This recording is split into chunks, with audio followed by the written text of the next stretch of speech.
no le toque la música. Dios lo bendiga a todos. Gloria a Dios.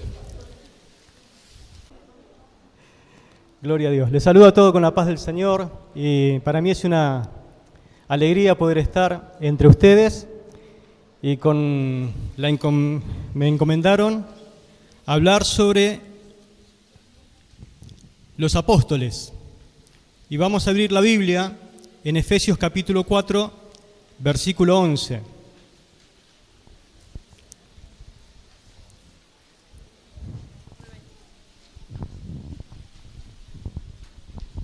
Efesios capítulo 4, verso 11. Gloria a Dios. Ustedes van a notar que hay una poquita diferencia entre su apunte que compró y el mío, que el mío es mío personal. Dice la palabra del Señor lo siguiente: y Él mismo constituyó a unos apóstoles, a otros profetas, a otros evangelistas, a otros pastores y maestros. La primera pregunta que vamos a mencionar en esta mañana es: ¿qué es un apóstol? A manera de introducción. Es evidente que este tema es uno de los más controversiales en la historia de la Iglesia. Pero quien rige nuestra fe y nuestra conducta, indudablemente tiene algo que decirnos, y eso es la palabra del Señor. Y la Biblia clasifica a los apóstoles por lo menos con 4 categorías. Número 1, Jesús, el verdadero apóstol, quien fue enviado por Dios con la misión de redimir a la humanidad, según dice Hebreos capítulo 3, versículo 1. No vamos a compartir los versículos porque sería muy largo. Los 12, un grupo de hombres comisionados por el Señor para dar testimonio de su verdad y comunicar la verdad, como encontramos en 1 Corintios capítulo 15, versículo 5. Y en Marcos capítulo 3 tenemos el lugar donde el Señor, después de haber estado toda una noche orando, baja y escoge dentro de un grupo a 12 personas que los iba a representar y iban a tener justamente la responsabilidad de comunicar la verdad. Marcos capítulo 3, versículo 14 al 19. Y después la Biblia menciona otros apóstoles. Otros apóstoles. Y justamente aquí se arma la controversia, ¿no?, entre los otros apóstoles y los 12. Dios comisionó, aparte de los 12, a otras personas que jugaron un papel clave, muy importante, en la expansión y el crecimiento de la obra del Señor, estableciendo iglesias, y también se los conocía como apóstoles. Tenemos Hechos capítulo 14, versículo 14, Romanos capítulo 16, verso 7, Gálatas capítulo 1, verso 19, Primera de Tesalonicenses 1:1, versículo 4 al 6, y Primera de Corintios capítulo 4, verso 9. Allí tenemos a personas que también se los menciona como apóstoles. Entre algunos de ellos, por ejemplo, Pablo, el más conocido, y otro, Bernabé, también Silas, a Santiago se lo conoce también como apóstol, y otras personas que son menos conocidas, pero también en ese momento se los menciona como apóstoles. Y después tenemos la otra categoría, los falsos apóstoles,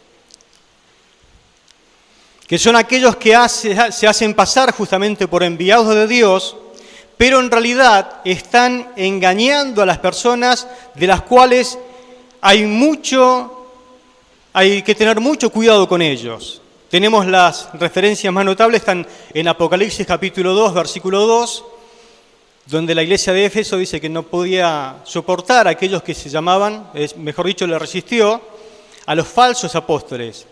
Y 2 de Corintios capítulo 11, versículo 13. Para aclarar un poquito el tema, vamos a mencionar lo que no es un apóstol. Lo que no es un apóstol. Los apóstoles desempeñan un papel único y específico dentro del ámbito eclesiástico. Y para entender su función, es crucial distinguirla de los demás ministerios y roles dentro de la Iglesia, así que vamos a ver lo que no es un apóstol. En primer lugar, no es un profeta. Mientras que el profeta está dedicado, según la carta a los Corintios, a edificar, a consolar y a animar por medio de lo revelado de parte de Dios, el apóstol tiene otro enfoque. Él no solamente se enfoca a corregir, sino que también le gusta afirmar e inclusive impulsar a los obreros para que salgan a la obra del Señor. Tampoco no es un evangelista. Aunque está muy involucrado en la extensión del reino de Dios y en la labor de abrir nuevas obras en nuevos campos de acción, un apóstol no solamente se enfoca en la conversión de los perdidos, sino que también en poder edificar iglesias. No es un pastor. El pastor tiene un rol centrado en el cuidado y la edificación de los miembros de la iglesia que pastorea, específicamente está dedicado a ellos. Hoy, lamentablemente, hemos visto cómo miles de pastores automáticamente pasaron a ser apóstoles, apartados por ellos mismos. Pero la idea justamente es como ascender. Su labor es proteger, guiar y alimentar espiritualmente a su congregación. En contraste, el apóstol está orientado a un cuidado, pero mucho más amplio. Tampoco es un maestro. Aunque los apóstoles deben tener habilidades para enseñar y transmitir la doctrina, el maestro tiene un enfoque más específico en la educación y la correcta interpretación de las Escrituras. El maestro se dedica al desarrollo espiritual y al entendimiento profundo de la fe dentro de la iglesia, ayudando especialmente al nuevo convertido en la consolidación de su fe y en el discipulado. Su ministerio forma, capacita, ayuda a cada obrero a superarse en su desarrollo ministerial, pero un apóstol enseña a niveles más amplios y su enseñanza es más estratégica. Tampoco es un anciano, hablando del presbítero, ¿no? Los ancianos son ministros dentro de la iglesia que se encargan de la supervisión y el cuidado espiritual de la congregación local. El apóstol, por otro lado, no se limita a una sola congregación específica. Tampoco es un diácono. Los diáconos son servidores dentro de la iglesia que se enfocan en la gestión de asuntos prácticos y ministeriales como el servicio a los necesitados, la administración de los recursos materiales y otras labores de apoyo. Aunque los apóstoles sí sirven en la iglesia, su papel es más a un nivel estratégico, a un nivel más alto. No es un obrero. Si bien todo apóstol es un obrero del Señor, no todo obrero es un apóstol. ¿Se entiende, no? Los obreros pueden cumplir muchos roles diferentes dentro de la iglesia, desde evangelizar hasta el servicio en los diferentes departamentos de la iglesia. Pero el apóstol tiene un rol bien específico que lo marca la Escritura. Al definir lo que no es un apóstol, aclara su papel único en la iglesia, resaltando la importancia de cada función dentro del cuerpo de Cristo. Veamos entonces lo que es un apóstol. El apóstol tiene como función principal la fundación de iglesias, no la fundición. El desarrollo de ministros y la expansión del evangelio. Aunque puede, sí, recibir revelaciones divinas, su responsabilidad esencial reside en establecer y gestionar el crecimiento de comunidades de fe. vale la aclaración, es como que el apóstol se mueve en todo un círculo de iglesias, a un nivel amplio.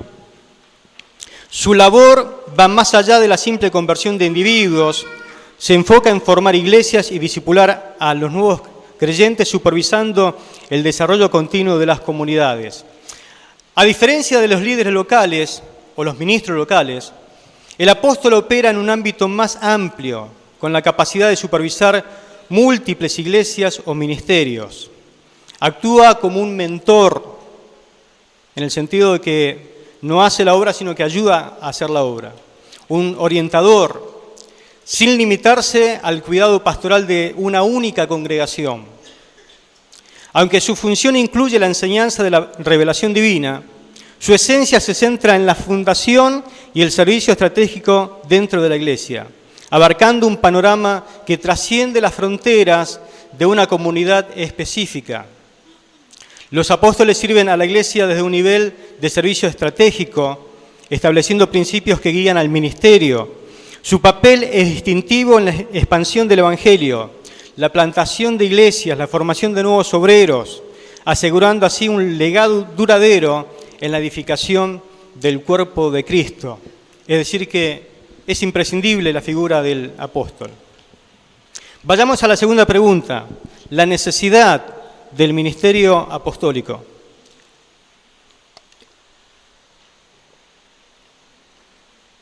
Para responder sobre su necesidad voy a plantear 3 preguntas. Número 1, ¿por qué fueron necesarios los 12 apóstoles para la iglesia primitiva? En Efesios capítulo 2, verso 20, la existencia de los 12 apóstoles representa un momento crucial en la historia del cristianismo. Es decir, que no hubiera sido posible la iglesia sin la presencia de ellos. Estos hombres, escogidos directamente por Jesucristo, fueron testigos de su vida, de su muerte, pero también de su resurrección. Su autoridad y experiencia únicas le permitieron establecer bases o fundamentos doctrinales y ordenanzas de la iglesia. Pablo menciona que los apóstoles y profetas son fundamentales para establecer el cimiento de la iglesia de la casa de Dios. Es decir, que tanto profetas como apóstoles están en el cimiento de lo que es el edificio de la casa del Señor, siendo Jesucristo la principal piedra del ángulo del edificio, es decir, lo que une. Esto nos debe llevar a reflexionar sobre la importancia de una enseñanza sólida y la revelación divina en la formación e identificación de la iglesia. La segunda pregunta, ¿por qué fueron necesarios otros apóstoles fuera de los 12? El ministerio apostólico no se limitó solamente a los 12, como se evidencia en toda la historia del Nuevo Testamento. Aparecen Pablo, Bernabé, Silas, Santiago, mencionando a otros apóstoles, ¿no? Y en Efesios capítulo 4, verso 11 al 13, Pablo señala que los apóstoles son un don del Señor a la iglesia. El texto que recién leímos, ¿no? Y él mismo constituyó a unos apóstoles, eso está hablando de dones ministeriales, ¿no?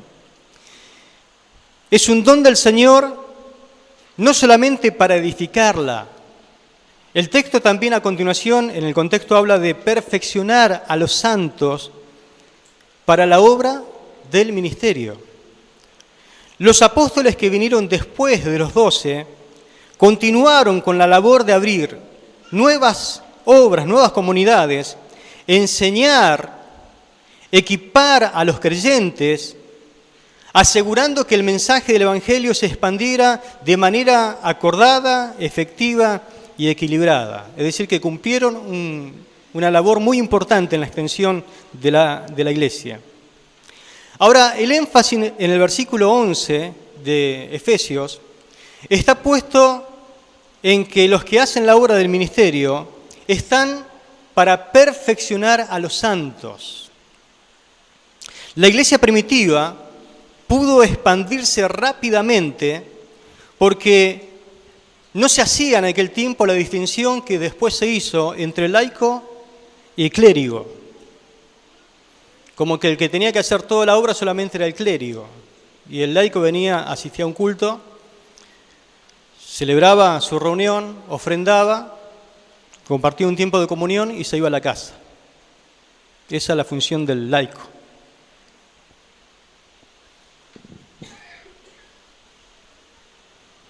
Si uno solamente hace eso, la iglesia no crece. No sé si me doy a entender. La iglesia primitiva pudo expandirse rápidamente. Sí. El laico es la persona que viene al culto, se sienta, escucha la palabra, ofrenda, diezma, canta, después tiene un tiempito de comunión y se va a su casa. No sé si le parece algo común. Es decir, antes no se hacía esa distinción. ¿Por qué? Porque los apóstoles, los profetas, los maestros, perfeccionaban a los santos para la obra del ministerio. Así que los que hacían la obra ministerial y que entendieron bien, era la iglesia. Es decir, que todos eran portadores del poder del Espíritu Santo, no solamente unos pocos ungidos. Así fue que nacieron varias iglesias, inclusive por la persecución. Cuando la iglesia fue perseguida en Hechos capítulo 1, versículo 4, por causa de la muerte de Esteban, dice que los que iban siendo perseguidos comenzaron a predicar, y uno de ellos fue Felipe, que descendió a Samaria y comenzó a predicar a Cristo. Bueno, usted conoce bien la Biblia, ¿no? Lo que pasó ahí en Samaria. Pero fue un diácono el que predicó a Cristo ahí fuera de los 12. Fuera de los 12. Y los demás, el capítulo 11 de Hechos, versículo 19 al 21, nos habla de que algunos que fueron esparcidos comenzaron a predicar en comunidades solamente judías. Y Dios los respaldaba y realmente se alegraban mucho del gran respaldo de Dios, porque entendían que Dios no solamente estaba con los 12, también estaban con ellos. Y dice que algunos se animaron a abrir la boca y le comenzaron a predicar a los gentiles. Y vieron la mano poderosa de Dios. Dice que la mano de Dios estaba con ellos. Y allí comenzó a abrirse una iglesia de Antioquía. Nadie sabe quién fue el fundador de la obra en Antioquía. Después enviaron a Bernabé. Pero los hombres y mujeres que se animaron a abrir la boca y entender que el Espíritu Santo estaba con todo su poder con ellos, fueron usados de una manera extraordinaria. A esas personas los apóstoles los capacitaron y les hicieron entender el mismo poder, el mismo espíritu que Dios nos dio, también hoy está en ustedes. Amén.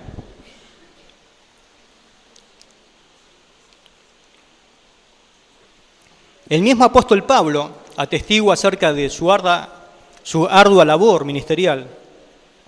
En 1 Corintios capítulo 15, versículo 10, haciendo una distinción con los 12, ¿no? Dice que la gracia fue que trabajó sobre él, trabajó mucho.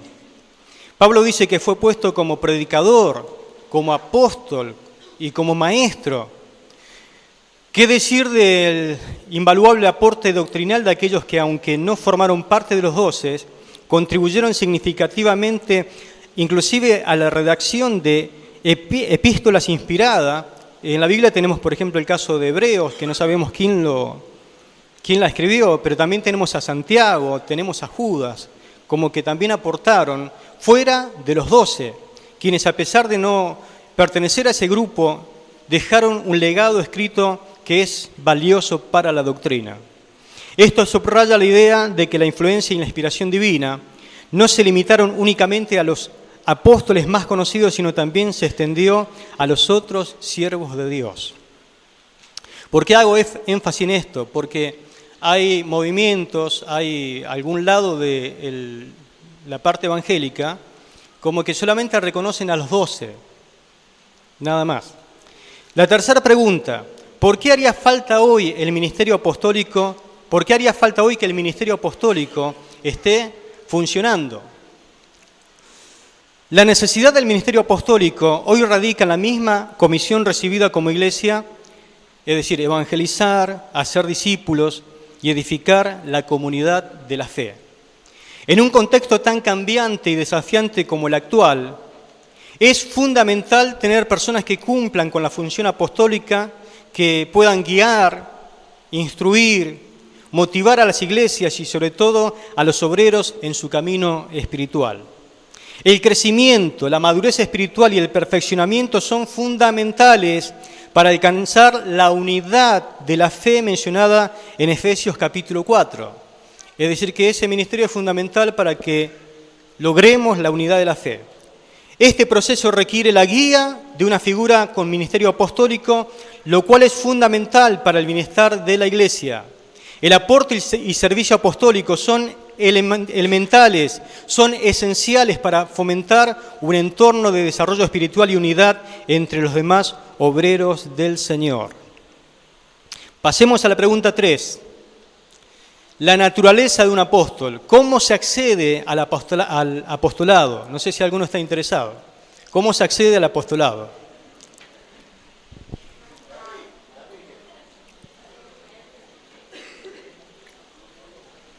En cuanto a los 12, por elección directa del Señor. Tenemos los pasajes de Marcos capítulo 3, Mateo 10 y Lucas capítulo 6, que son sinópticos. Allí tenemos la elección directa de parte del Señor y no habrá otra elección igual que esta.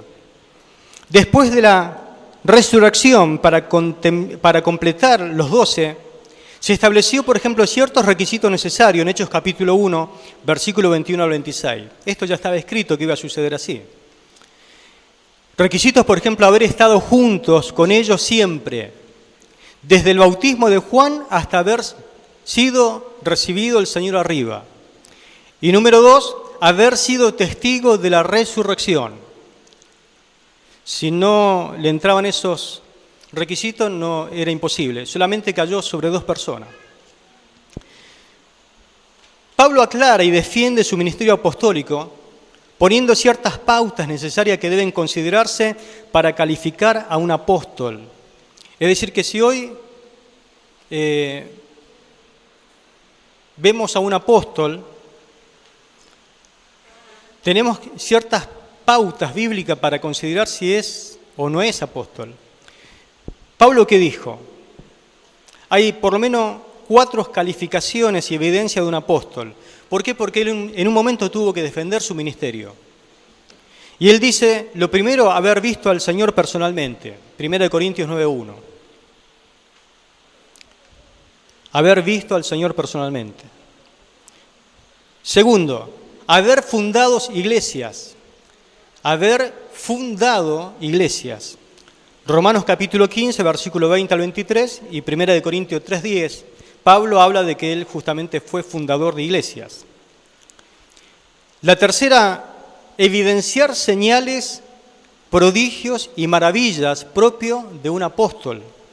Hechos capítulo 2, verso 43, capítulo 5, verso 12, que habla de que el Señor usaba poderosamente a los apóstoles, pero también Romanos capítulo 15, versículo 18 y 19, Segunda de Corintios 12:12, habla de que Pablo también fue usado con esos prodigios, señales y maravillas de un apóstol. Y la cuarta, indudablemente, haber recibido el don del Señor. Efesios 4:11, ¿no? Y hay algo que me llama la atención porque cuando él defiende su ministerio, Pablo, en 2 de Corintios capítulo 12, él también habla de señales de un verdadero apóstol. Le habla justamente a los corintios, que justamente él lo fundó.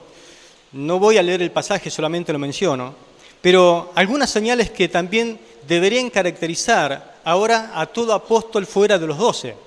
Por ejemplo, la primera, las señales de autenticidad. En este caso, Pablo menciona de sí mismo, también hice prodigios, señales, milagros en medio de ustedes. Como que eso era para validar el ministerio. Segundo, amor desinteresado. Anótelo, subráyelo. Amor desinteresado. Amor desinteresado. Si no lo tiene, anótelo. Un verdadero siervo de Dios responde solamente ante Dios. Y Pablo está hablando justamente de que cuando él sirve, no esperaba nada a cambio. ¿Se entiende o no? En su servicio dice, yo les pedí algo. Es más, trabajé en medio de ustedes para no crearle ningún problema. Nadie puede decir que me dio algo porque no me dieron nada. Es más, si yo hubiese podido, le hubiese dado mis ojos. Pero inclusive habla de una relación entre padre e hijo, como diciendo, los hijos esperan del padre, no el padre de los hijos. Esa es la relación apostólica. Cuando hay un verdadero apóstol, justamente tiene que ver con eso, con que no estoy esperando nada a cambio. La responsabilidad ante Dios y la cuarta, confianza en el poder de Dios. Son señales que Pablo pone justamente en el capítulo 12. ¿Cómo podemos entonces reconocer a un falso apóstol? ¿Le gustaría saber eso o no? ¿Cómo reconocer a un falso apóstol? Existen entonces ciertas características a los falsos apóstoles, pero también están incluidas en la misma falsos maestros, falsos profetas, falsos ungidos. Y Poleico me dijo, trata de darle énfasis a esto porque estamos viviendo tiempos peligrosos, entonces me dediqué a esto y la culpa la tiene Poleico. Así que a continuación le voy a presentar algunas características de lo que son los falsos apóstoles. Por ejemplo, tenemos en las epístolas de Pablo, no le voy a mencionar, pero algunas características que tienen que ver con los falsos apóstoles. Número 1, sí, enseñanza distorsionada. Gálatas 1, versículos 6 al 9. Motivaciones egoístas. 2 Corintios 2, 17, 11, 12 al 15. Otra, apariencia externa. Parecen piadosos, pero son engañosos. Ellos hablan de un evangelio diferente. Cuando digo motivación egoísta es porque buscan beneficios materiales, reconocimiento personal. Otra característica, resistencia a la autoridad. Desafían la autoridad de otros ministros. En el caso de Pablo menciona 1 Timoteo capítulo 1, versículo 3. Enseñanzas erróneas promueven doctrinas que desvían del Evangelio. Colosenses 2.8. Competencias, celos, rivalidad, ambición egoísta. Son todas señales que usted puede notar en esa clase de ministros. Filipenses capítulo 1, versículo 15 y 16. Otra, desprecio de la gracia. Menosprecian el sacrificio de Cristo y justamente comienzan a imponer reglas, como diciendo, bueno, vos no sé si estás bien salvado. Me parece que tenés que hacer un curso conmigo. Mirá, yo tengo para vender cierto material que te va a sacar de ese estado. Confusión y divisiones. Filipenses 4.2. Crean tensiones en la comunidad. Uso de apariencia, no son genuinos. Por ejemplo, Pedro habla también de este tipo de gente. Ellos niegan la autoridad de Cristo. 2 de Pedro 2.1. Tienen como característica una vida de libertinaje.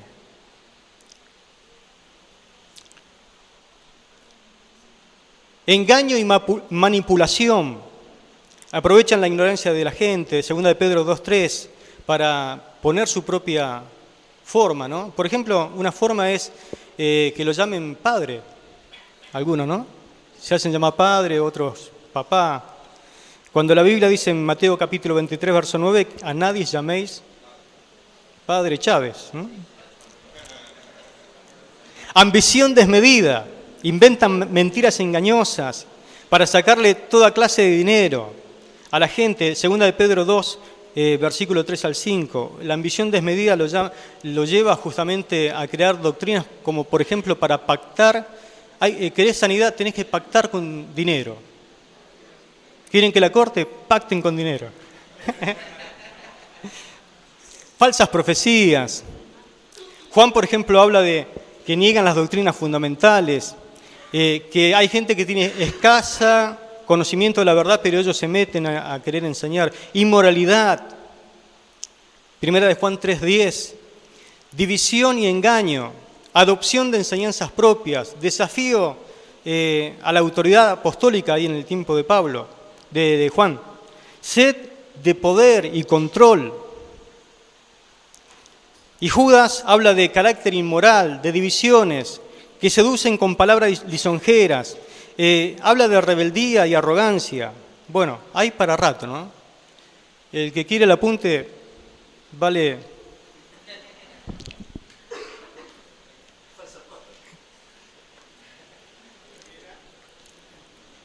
Es gratis.